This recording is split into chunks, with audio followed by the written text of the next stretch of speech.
gagawa na naman. Kasi, nung nakaraan, nagawa ko ng mashi. Meron kasi natirang kanin. Kaya, gagawa na lang ako ng malpok. Para di siya masayang.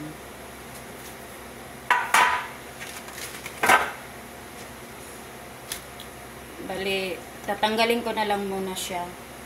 Kasi pag i-direct ko sa tubig, mainit. Tatanggalin ko lang yung gitna.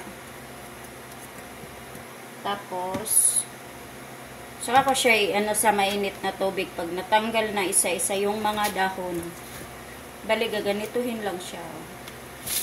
Tatanggalin. Yan lang.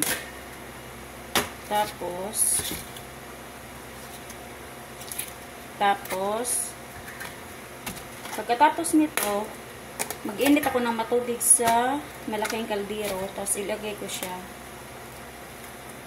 Yun lang. Mamaya, babalot ko na siya. Bali, yung pagluto nito, parang half cook lang. Hindi siya yung as in lutong-luto talaga. Half cook lang. Ganyan lang.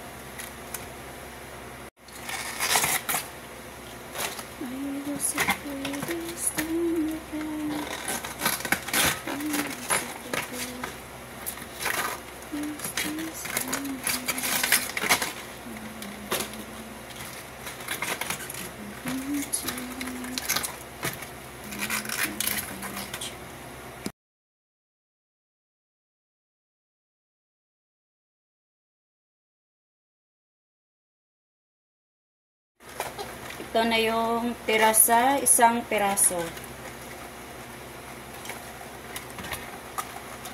Meron pa akong isa, malaki. Yan, iwan ko na yan.